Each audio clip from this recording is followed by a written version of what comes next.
Good evening, students. Okay, so today we'll start with 3.1, that is money, types, features and functions. Okay, so you can you all take out in your study material this chapter. So in this chapter we will be talking about money and banking. Okay, money and banking. So here the introduction is, we'll start from barter system. Okay, so what is barter system all about? It is an old method of exchange where people used to exchange goods against goods, right? So people used to exchange goods against goods. So that is barter system all about. So there are various difficulties of the barter system. So here you can see the difficulties. The first one is lack of coincidence of ones. Second one is lack of store of value. Third one, lack of divisibility of commodities. Then lack of common measure of value. And fifth one, you can see difficulty in making deferred payments. So see the study material. The first point, okay, under the barter system, the buyer must be willing to accept the commodity which the seller is willing to offer in exchange. The wants of both the buyer and the seller must coincide. This is called double coincidence of wants. So that means if I am one of the seller and I am going to the market to sell one cow, okay, and you are one of the buyer, okay, and you are also, suppose you are also one of the seller and you are coming to the market to sell a goat, but I want to sell cow but I do not want goat, and you want to sell your goat but you don't want car. So our interest is matching or not? It's not matching, right? So that is the problem with your barter system, because barter system is all about, okay, exchanging goods against goods. So this is one of the difficulty of barter system all about. So both the parties, that means the sellers, okay, and the buyers, their interest is not matching. So that is all about your first point. Fine. Second point is lack of store of value. Okay, lack of store of value. So like nowadays, like we all are using money. We can store money, right? If we are selling something and we are getting in return money, so we are getting money and we are keeping it. Maybe we are keeping it in the bank. Maybe we are keeping it in our cupboard, or maybe in the library, right? Or maybe in the almirah. Right, so we can store it, and even like the money can be stored, but here there are some commodities which cannot be stored, right? So that is one of the problem, lack of store of value. Some commodities are perishable.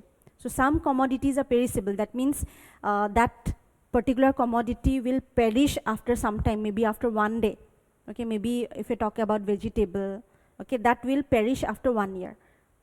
1 day, right? So that is perishable all about. So some goods are perishable in nature. We cannot store it. We have to eat it, or we have to use it. Otherwise it will be destroyed. It will be damaged. So second point is all about lack of store of value. Some commodities are perishable. They perish within a short time. We have to use that particular commodity within a very short period of time. We cannot store it. So that is one of the difficulty involved with barter system. So it was not possible to store the value of such commodities in their original form under the barter system.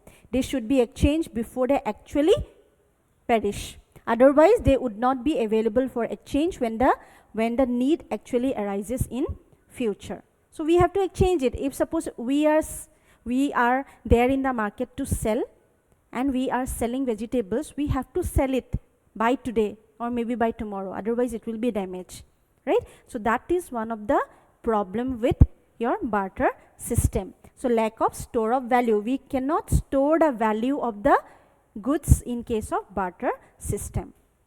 Now lack of divisibility of the commodities. Okay, divisibility of the commodities, that means, see, if we are selling a big good, anything, suppose if we are selling a bigger one, and the person who do not want that much of quantity, it will be difficult for him to carry it to his home.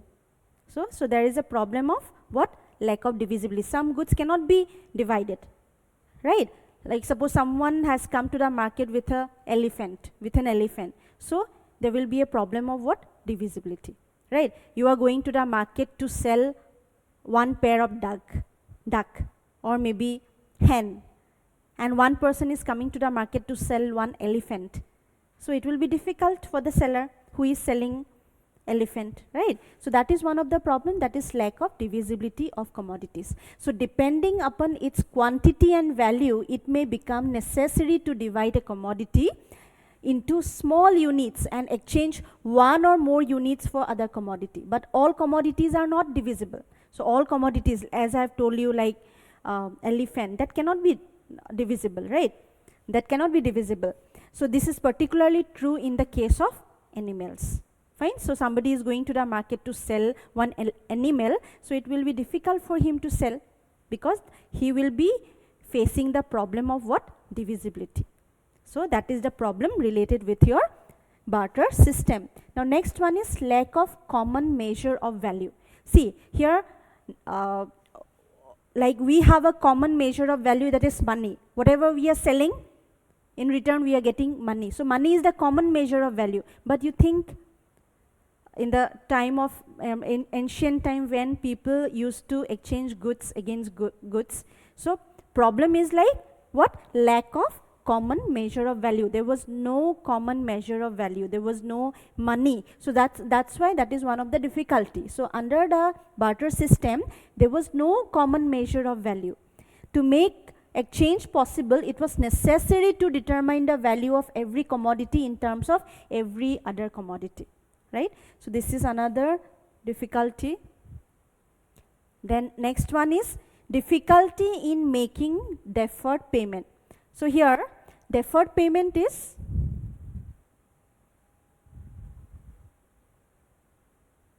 what is deferred payment? Deferred means for future payment.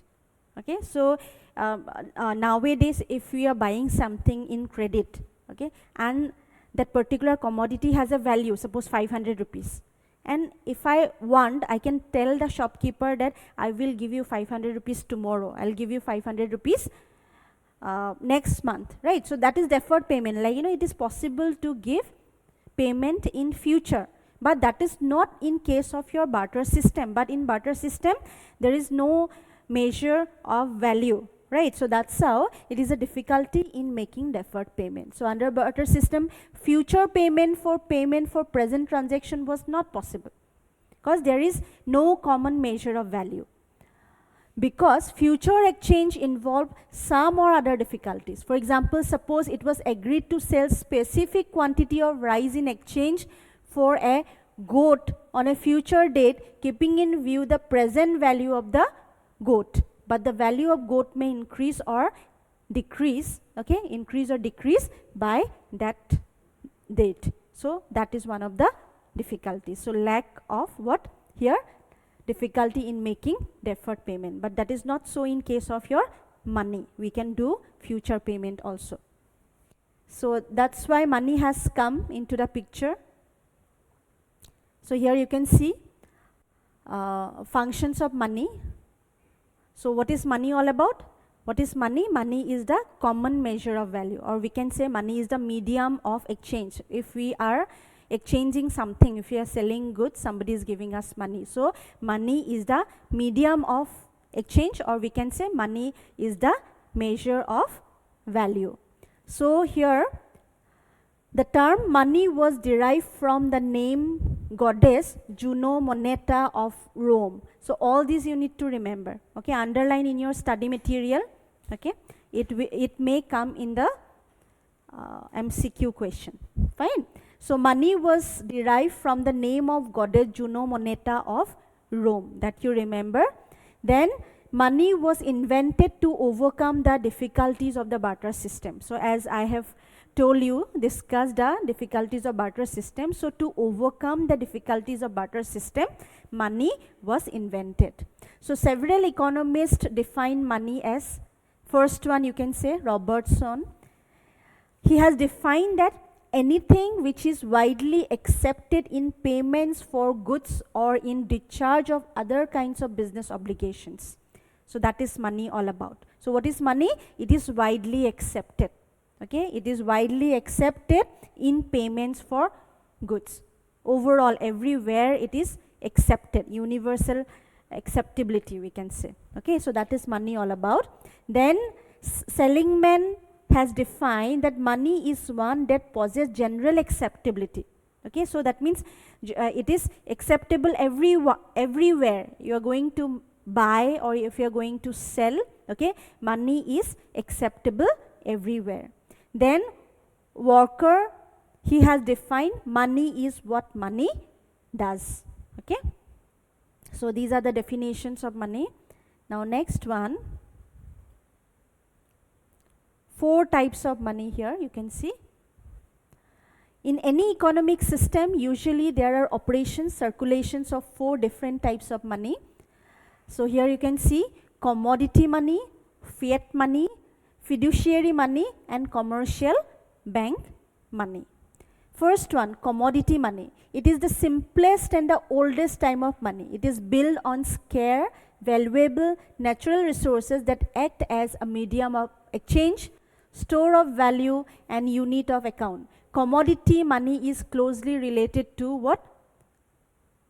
A barter system. Okay, commodity money. You know, money is a commodity, goods, right? That is commodity money, goods. So we have already discussed barter system, so that is your commodity money all about, where goods and services are directly exchanged for other goods and services. Examples of commodity money include gold coins, beads, shells, spices, etc. Okay, that is commodity money, like, you know, one good against another good. So it is like your barter system only, commodity money. Fine.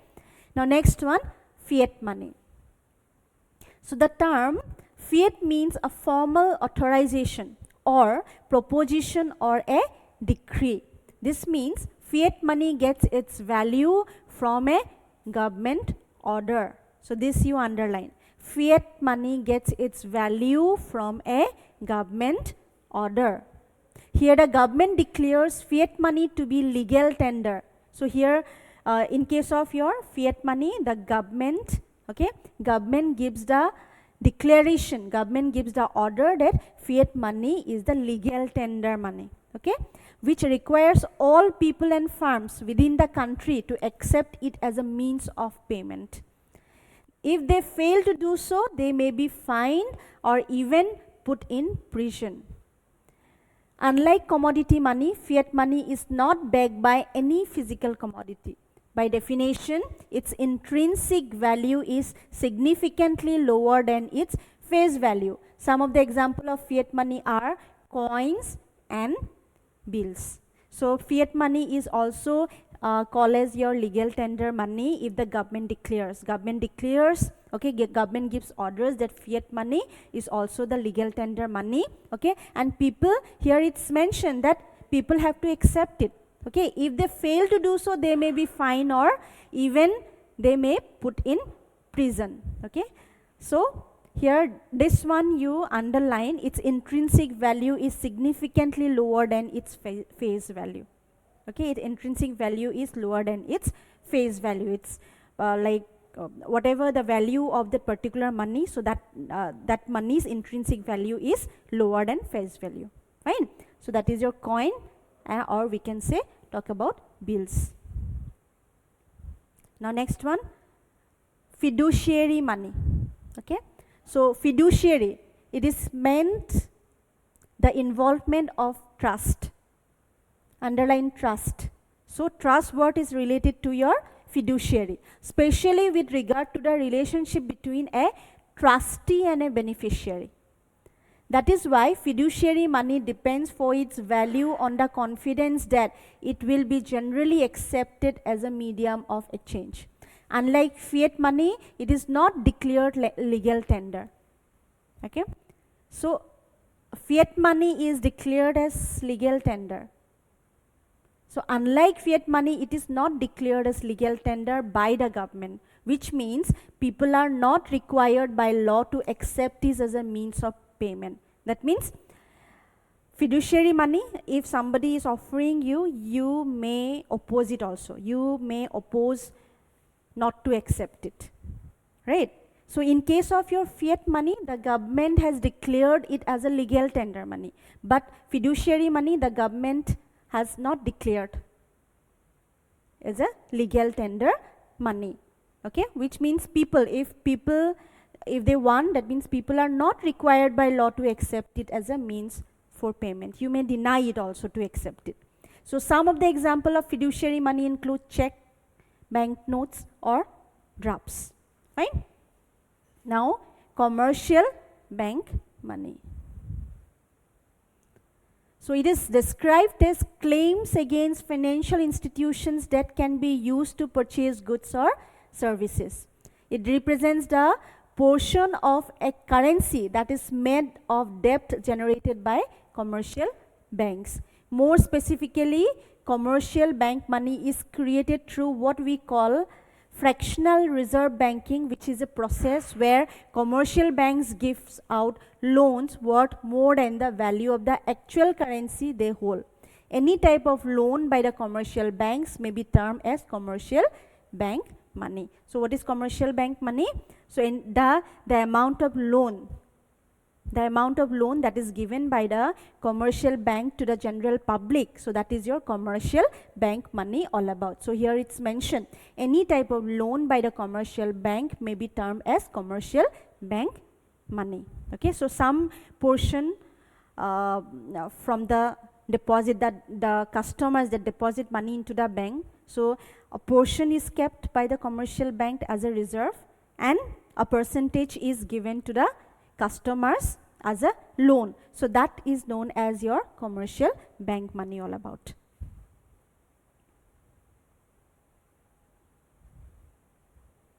Now turn the next page.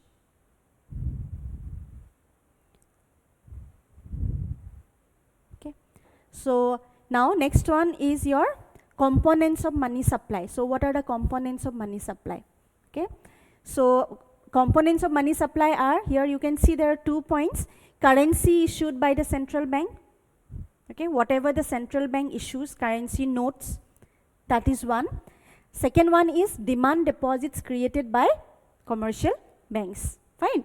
So now first one, currency issued by the central bank. So in our country, the central bank is RBI, right? So RBI issues currency note, and the currency consists of what? Paper notes and coins. In India, Reserve Bank of India, which is the central bank of the country, issues notes in the denomination of. Now it is 2000 is there? Yes, 2000 is not there. So denomination of 500, we have 500, we have 200, 100, 50 rupees, 20 rupees, 10 rupees. Okay, 5 rupees we have. 5 rupees. Yes. So these are the currency notes that is issued by the RBI in India. The 1 rupee note and coins are issued by Finance Department of Government of India. That you underline. So there may be a question in the MCQ, who issues 1 rupee note? Okay, who issues 1 rupee note and coin? So 1 rupee note and coin is not issued by RBI. 1 rupee note and coin is issued by the Finance Department, Government of India. Fine, that you remember. Finance Department, Government of India. And rest, all the denominations like 500, 200, 150 rupees. So all these are issued by RBI in our country. So that is a part of your money supply. Next one is demand deposits created by commercial banks. So bank deposits are a prominent component of money supply. Commercial banks create credit from the primary deposits of money received from the public. Credit is created in the form of deposits called derived or secondary deposits. Okay, so here commercial banks, what they do it? Commercial bank, what are their primary functions? They are accepting deposits from the public, right? So public they are depositing their hard-earned money into the bank, maybe in the saving account, maybe in the recurring deposit account, maybe in the fixed deposit account, right? So from that amount, from that deposit, the commercial bank is creating credit. That means the commercial bank is giving loans and advances to the general public. That is creation of credit all about. Fine. So from the primary deposit, commercial bank is creating credit to the general public. So that is a part of your money supply all about. Now next one, monetary aggregates. Here you see what is monetary aggregates all about. In India, money supply is measured in terms of the following monetary aggregates. So here you see M1, M2, M3. So what is M1? Currency plus demand deposit plus other deposits. Okay. So currency plus demand deposit. Demand deposit is what? The amount of money that is deposited by the customers into the bank, that is demand deposit. Whenever the customer wants it, they can withdraw it, right? So demand deposit plus other deposits. M2 is M1 plus time liability portion of saving deposit with banks plus certificates of deposit issued by the banks plus term deposits maturing within 1 year. Okay, so somebody is like keeping money for 6 months, keeping money for 7 months as a term deposit. So that includes your M2, M1 plus all this, that is M2. And M3 is M2, all these plus term deposit over 1 year maturity, more than 1 year. Okay, if somebody is keeping money as a term deposit for 2 years, a fixed amount of money, so that will come under your M3. Call term borrowing of banks. In India, mostly M3 money is issued as broad money, that you underline. M3 money is issued as broad money. Okay. Now, next one. Next topic here you can see value of money. The purchasing power of money is called value of money, that you underline. What is value of money? The purchasing power of money is called as the value of money. So what is the value of money? So from that money, if you can purchase something, right, the purchasing value, if you have 100 rupees, so with that 100 rupees, whatever you will get it, that means that is the purchasing value, right? So with 100 rupees you can purchase, suppose, half kg of apple. So that is the value of money. So value of money is what? The purchasing power of money.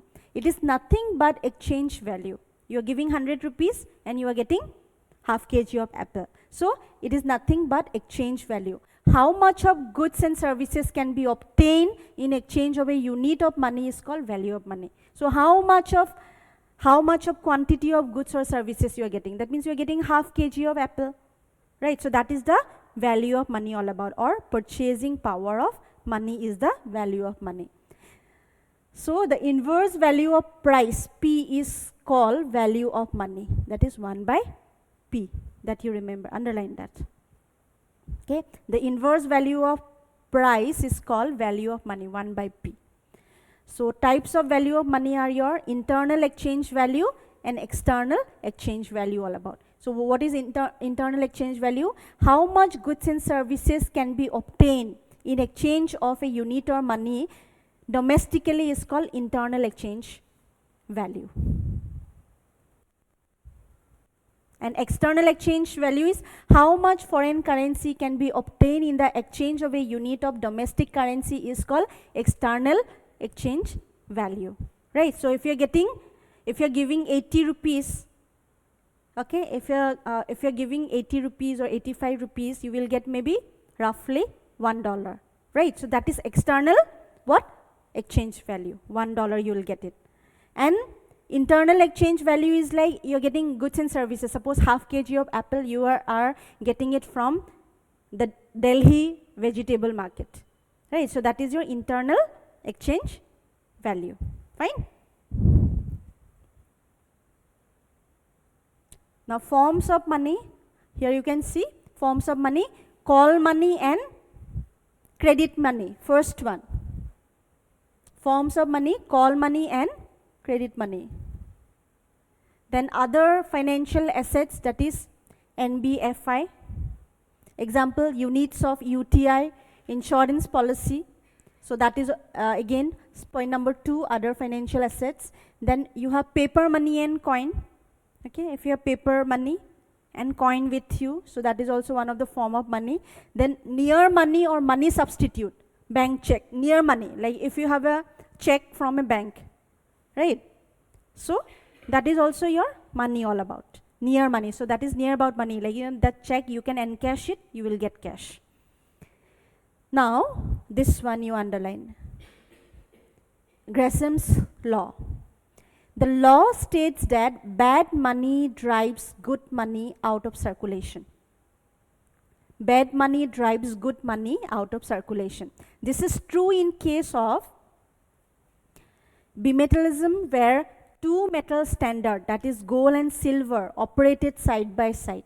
In such a case, one metal currency drives the other out of circulation. It is also means cheap money drives out of dear money. If a country uses both money as well as metal money, the people will use the paper and hold the metal money. So this is your Gresham's law all about. So metal money is, we are talking about what? We are talking about coins.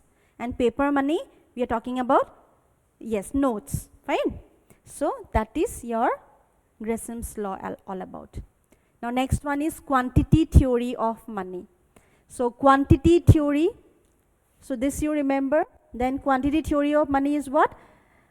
It deals with the relationship between quantity of money and price level of economy. Here we discussed three versions of the quantity theory of money. One is quantity theory by Irving Fisher. Okay, so what is it? What is it? It is, he used an equation, MV equal to PT. So what is MV? Money supply. Okay, and PT is money demand. So where M is money supplied issued by the legal authority. Money supplied issued by the legal authority, that is RBI. V is your velocity of money, P is price level, T is total output. So Irving Fisher, he used the equation to show the relationship between money supply and price level as direct and proportional.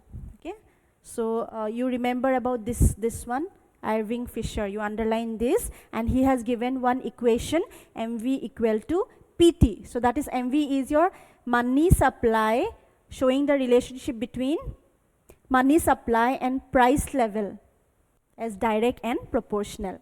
The rate of a change in money supply is equal to rate of change in P.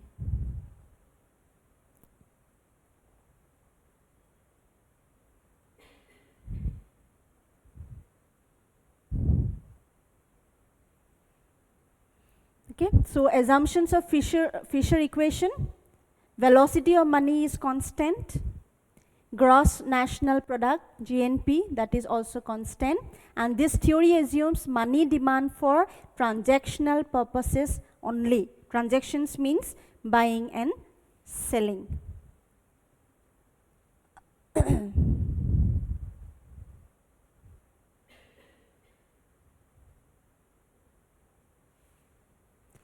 Now next one is quantity theory of money, that is cash balance approach or Cambridge equation, that you remember. What was the first one?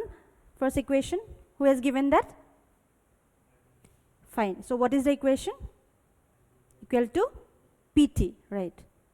Then Cambridge equation is what? M equal to PKT. M equal to PKT. M is money supply for a specific period of time, and P is your price level, K is your cash balance, it is the part of total income, and T is the total output. So Fisher's version and the Cambridge version of the quantity theory are not exactly the same. Okay, so here M equal to PKT, there MV equal to, yes, PT.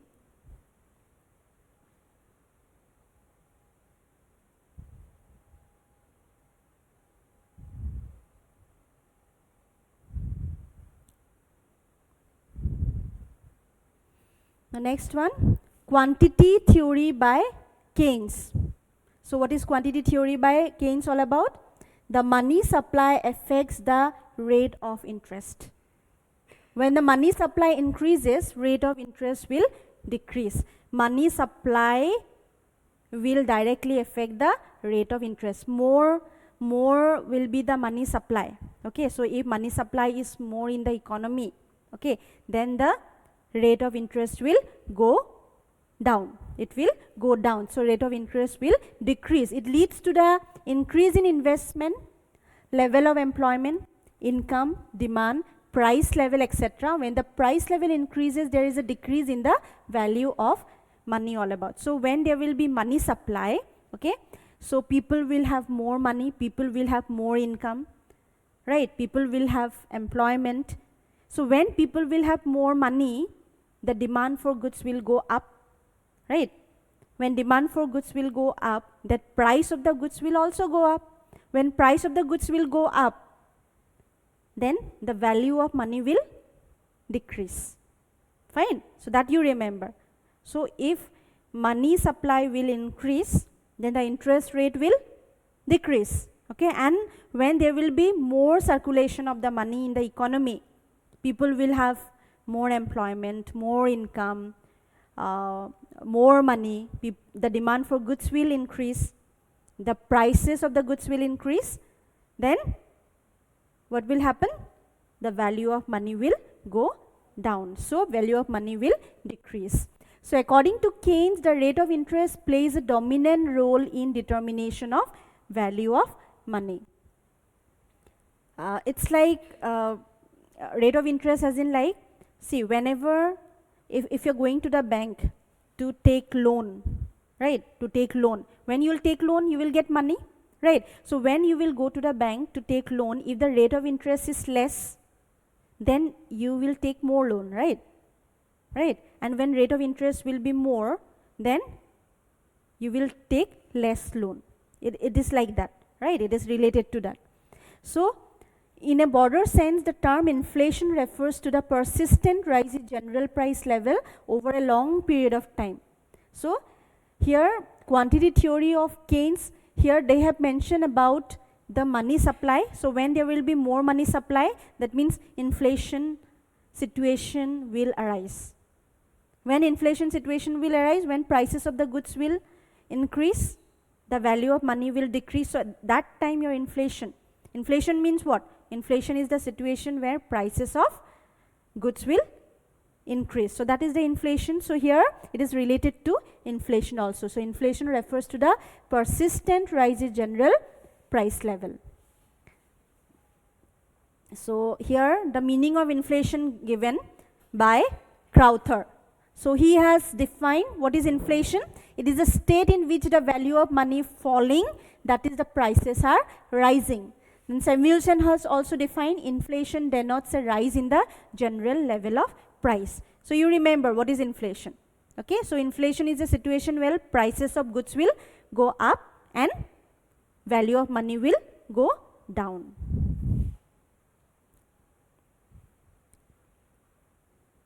Now causes of inflation are given here. So there are some primary causes. So when demand for a commodity in the market exceeds its supply, the excess demand will push up the price, that is demand pull inflation. Okay, so one of the cause of inflation is when demand for goods will go up. Okay, it is related to what? When money supply will be more in the economy, people will have employment, people will have income, more income.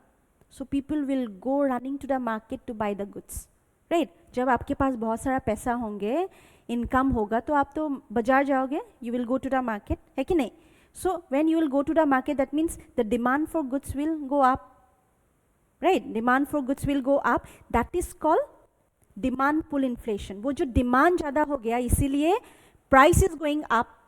That is called demand pull inflation. Demand ने आपका demand ज़्यादा हो गया, इसीलिए demand ने price को pull किया है, खींचा, right? So that is demand pull inflation, right? So there are basically two types of inflation: demand pull and cost push, right? So here it's mentioned the primary cause is like when demand for goods will go up. When demand for goods will go up, price of the goods will go up. So that is called demand pull inflation. That is one of the cause. So cause of inflation is when demand for the goods will go up. That is the meaning is your demand pull inflation. So what is demand pull inflation? When the price of the goods will, demand for the goods will go up, because of that price will go up, inflation situation will come. That is called demand pull inflation. Next is cost push inflation. Cost push, cost ने आपको push किया है. Cost, what is cost? एक सामान आप बना रहे हो, ठीक है? तो whatever the expenses required to produce a particular product, that is called cost. है कि नहीं? एक सामान बनाने के लिए आपको जितना एक्सपेंस लगेगा वो हो गया कॉस्ट. तो एक्सपेंस ज़्यादा बढ़ जाएगा तो आपको तो प्राइस ज़्यादा लेना पड़ेगा ना, है कि नहीं? सपोज ये पेन है, पेन का अब पहले खर्चा हुआ था 5 रुपीज़, इसीलिए आप 5 रुपीज़ प्रॉफिट लेके इसको 10 रुपीज़ ले रहे हो, ठीक है? लेकिन अभी क्या होगा, रॉ मटेरियल का प्राइस आपका कॉस्ट ऑफ प्रोडक्शन बढ़ गया है, तो अभी खर्चा हो गया आपका 6 रुपीज़, तो आपको प्राइस तो ज़्यादा लेना पड़ेगा ना. So that is when the cost of production will go up and because of that the price will go up. That is again inflation situation, and that is called your cost push inflation. Fine. So if I'll ask you what is cost push inflation, what is it? When cost of production will go up and because of that the price of goods will go up and inflation situation will occur. That is called your cost push inflation. Clear? Okay. Now, this is the primary cause because of your what? Increase in the demand. Second one is because of increase in cost of the production. Now, next one is increase in public spending. Okay? So, government spending is an important part of total spending in any modern economy. If government is spending more, okay? If government is spending more, then also inflation situation will go up. So it is an important determinant of aggregate demand. In less developed economics, government expenditure has shown an upward trend. This has created inflationary pressure on the economy. So public spending is the government is spending money, right? Spending money in various areas. So that is also one of the reason for inflation. Next is your deficit financing of government spending. Government spending increases beyond what can be financed by taxation. In order to be able to incur the extra expenditure, the government resorts to deficit financing. For instance, it prints money and spends it. This adds to the pressure of inflation. Production process and the supply could be increased freely. Deficit financing doesn't lead to inflation. Okay? So deficit financing of government spending. If government is spending more, okay, then what will happen? What they will do it? They will take more tax from the public, right? So if there will be more tax taken from the public, obviously the suppliers, they will increase the prices of the goods. So automatically inflation situation will go up, right? Inflation situation will occur. So here government will, for instance, here it's mentioned that when government will print money and spends with, this also adds to pressure of inflation. Then increased velocity of circulation. So if circulation of money, the velocity of circulation of money will increase, then also the inflation situation will go up. Total use of money equal money supplied by the government into velocity of circulation of money. In boom phase, people speed money at a faster rate. Boom means what? Boom phase means what? Boom, everything is in up. That is boom phase, right? In trade cycle, we have boom phase, we have recession, right? So we have depression phase. So boom phase is in the peak. So everything is in high. That is called boom phase. The price of the goods income of the people, employment is high, employment rate, then prices of the goods up, the wages of the people, the salaries of the people, it is high, that is boom phase. So in boom phase, people spend more money because people have more money in their hand, they spend money on goods, they buy goods. So that is also one of the reason for inflation all about. Then population growth. Okay, जब population ज़्यादा होगा, there will be more people, the demand for goods will increase. Automatically, inflation situation will arise. So that is one. Then next is your hoarding. Excess demand is sometimes artificially created by hoarders. Okay, hoarding is like artificially created demand, right? So excess demand is sometimes artificially created by the hoarders. It's like from tomorrow the prices of onion will go up. So that news has come up. So people will go today running and will buy onion. So that is the example of your hoarding all about. So they stockpile commodities, they do not release them to the market. ठीक है, कोई लोग छुपा देंगे, ठीक है, तो supply will decrease. Automatically the prices of onion will go up. So this leads to excess demand and inflation. Then next is genuine shortage. When genuinely the supply of goods will decrease. So if the factors of production are in short supply, production will be affected. If raw materials will be, the supply of raw materials will be less, if there will be shortage of the raw material or shortage of the goods, automatically the demand, if supply is less than the demand, okay, then automatically the prices of the goods will go up and inflation situation will come up. So supply will be less than demand, then price will less. That is one of the cause of inflation. Then export, bahar desh mein ज़्यादा सामान जा रहा है, export. So if the total output of a commodity is not sufficient to meet both domestic and foreign demand, okay, so then again inflation situation will come up. So then exports will create inflation in the domestic economy.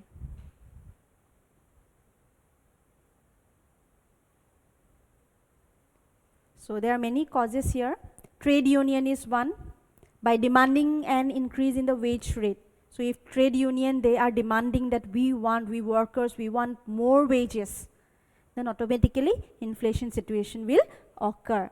Then tax reduction. Government sometimes reduce taxes to gain popularity. Okay, so when government will reduce the taxes, people will have more money, right? People will have more money. So they will go running to buy goods. So this leaves more money in people's hands. This leads to inflation. There is no corresponding increase in production. Then imposition of indirect taxes. If indirect taxes will be imposed, like excise duty, value added taxes, so these are not there now, it is GST is there. So if the GST, if there will be imposition of indirect taxes like GST, then also your inflation situation will go up, will start. Price rise in international market. So in the international market, okay, if globally in the international market, if prices of goods will go up, it will automatically affect the domestic market, fine. Then non-economic reasons. So what are the non-economic reasons? Suppose we can talk about natural causes, because of your this COVID, because of your natural calamities like flood, earthquake. So all these will lead to shortage of supply of the goods. So automatically inflation situation will come up. So non-economic reasons are all these. So that is all about your inflation. Have you all understood inflation? Okay, so inflation is what? When the prices of goods go up and the value of money go down. The causes of inflations are what? What are the causes of inflation? Primary cause is when demand for goods go up, then the cost of production go up. That is one. And when public spending is more, when government impose indirect taxes, then What else? When the prices of goods in the international market go up, then what all you have studied?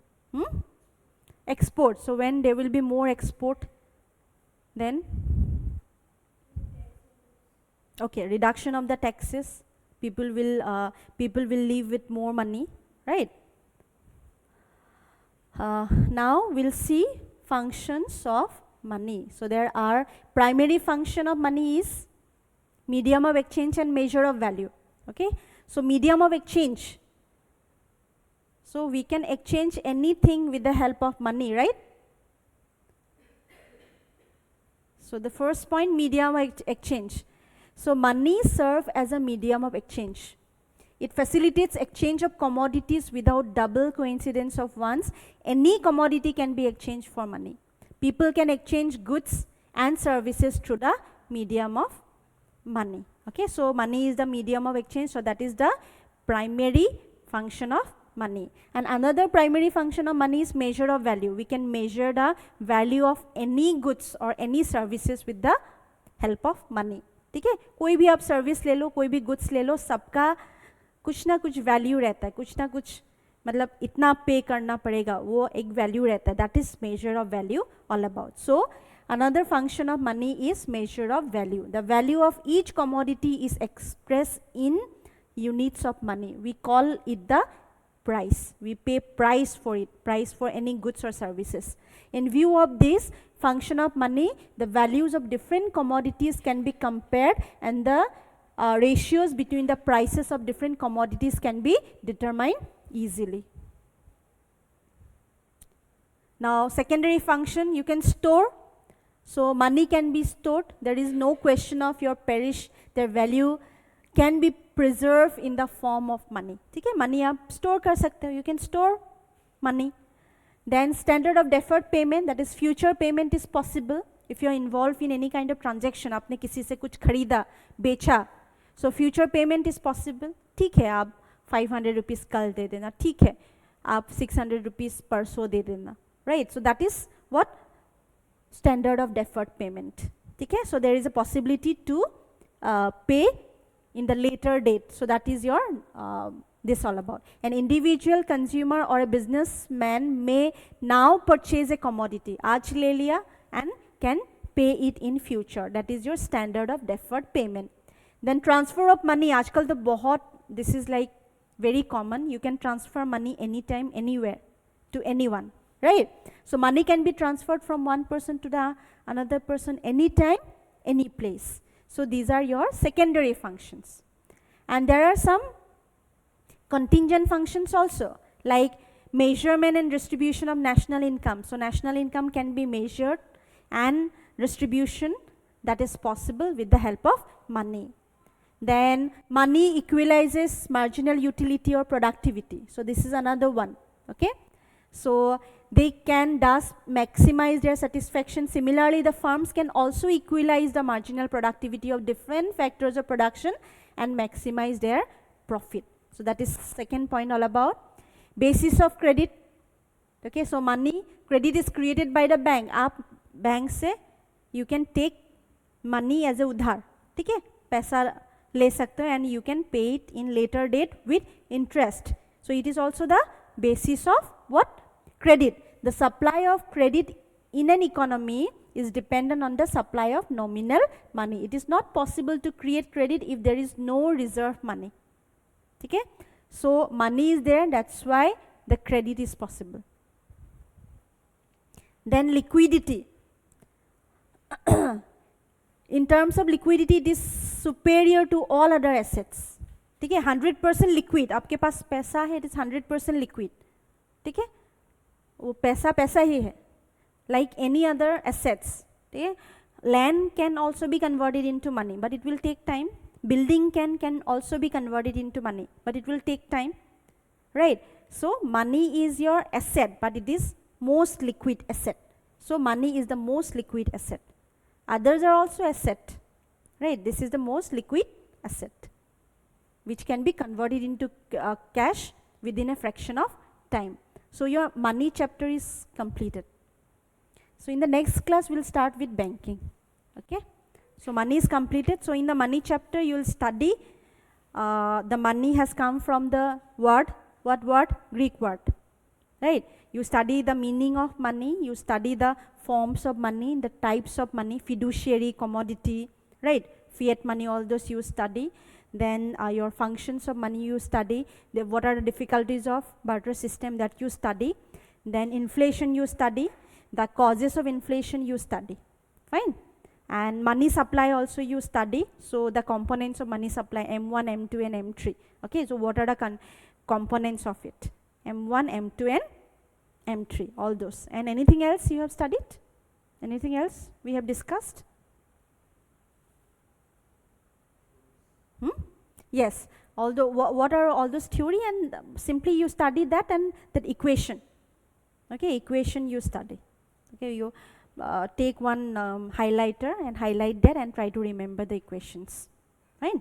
So this is all about your money. In the next class, we'll see banking. Okay, so that's all for today. Thank you so much.